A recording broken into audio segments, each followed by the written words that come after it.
அக்கா ஒரு ப்ளவுஸ் தைக்கணும்க்கா. சரிம்மா தச்சுக்கலாம்ப்பா. அக்கா ப்ளவுஸ்க்கு எவ்வளோங்கக்கா? 400பா. 400ங்களாங்கக்கா? ஆமாப்பா. அதிகமாக தெரியுதுங்கக்கா. சரி பரவாயில்லைங்கக்கா, எனக்கு ஒரு நாட்டு வச்சு ஒரு பஃப் வச்சிருங்கக்கா. ஓகே அப்பா, அதுக்கு வந்து எக்ஸ்ட்ரா வரும். நாட்டுக்கு எக்ஸ்ட்ரா, பஃப் ஸ்லீவ் வச்சீங்கன்னா அதுக்கு எக்ஸ்ட்ரா வரும். அக்கா ஒரே நூல்ல தானே தைக்கிறீங்கக்கா? ஒரே நூல்ல தான் தைக்கிறோம். ஆனா நாட்டு வைக்கணும்னா அதுக்கு தனியா நாட்டு ரெடி பண்ணி கீழே டசல்ஸ் ரெடி பண்ணணும். அதே மாதிரி உங்களுக்கு பஃப் ஸ்லீவ்னா அதுக்கு எக்ஸ்ட்ரா கிளாத் போடணும், எக்ஸ்ட்ரா ரெடி பண்ணணும். நூல் ஒன்னா இருக்கலாம், ஆனா தைக்கிற டைமிங் எக்ஸ்ட்ரா ஆகுது இல்ல, அதனால ஒன்னொன்னுக்கு தனித்தனியா தான்ப்பா நாங்க ரேட் பிக்ஸ் பண்றோம். இப்ப பாத்தீங்கன்னா நீங்க ஹோட்டல் போறீங்க, சாப்பிடுறீங்க அப்படின்னா ஒரு இட்லி வாங்கினீங்கன்னா அது ஒரு ரேட் வருது. இப்ப தோசையே எடுத்துக்கோங்க, சாதா தோசைக்கு ஒரு ரேட்டு, மசால் ரோஸ்ட் ஒரு ரேட்டு, ரவா ரோஸ்ட் ஒரு ரேட்டுன்னு வருது இல்லையா? அந்த மாதிரி தான். இப்போ ஒரே வேலை தான், ஒரே மாவு தான், ஆனா வந்து உங்களுக்கு ரேட் வந்து டிஃபரன்ஸ் வருது இல்ல? அந்த மாதிரி தான், ஒரே வேலை தான் ஆனா ஒரே நூல் தான். அதுக்கான டைமிங் எக்ஸ்ட்ரா ஆகுறதுனால டைமிங்க்கு தான் இங்க வந்து காசுப்பா. ஹோட்டல்ல சட்னி சாம்பார் ஃப்ரீயா தானேங்க கொடுக்குறாங்க, அதுக்கு காசா வாங்குறாங்க?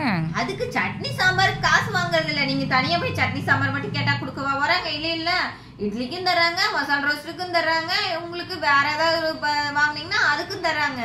ஆனா காசு வந்து ஒன்னொன்னுக்கு அவங்க செய்யற டைமிங் பொறுத்து உங்களுக்கு அதுக்கு தனியா டிஃபரன்ஸ் வருது இல்ல? அந்த மாதிரி நாங்க செய்யற டைமிங் எங்களுக்கு எக்ஸ்ட்ரா ஆகுது, அதுக்கான மெட்டீரியல்ஸ் எக்ஸ்ட்ரா யூஸ் பண்றோம், அதனாலதான் நாங்களும் காசு எக்ஸ்ட்ரா கேட்கிறோம்.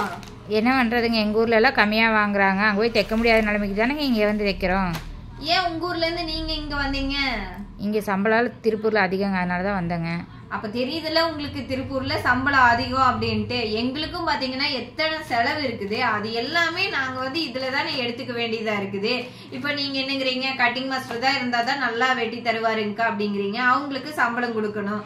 இப்ப திருப்பூருங்கிறதுனால கடை வாடகை அதிகமா இருக்கும், கரண்ட் பில்லு அதிகமா இருக்கும், எல்லாமே கடைங்கிறதுனால கரண்ட் பில்லு அதிகமா வருது.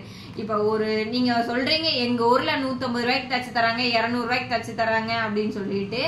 இப்ப இங்க வந்து எல்லாத்துக்குமே ரேட் அதிகம். ஆள் சம்பளத்துல இருந்து எல்லாத்தையும் நாங்க இதுல கால்குலேஷன் போட வேண்டியதா இருக்குது.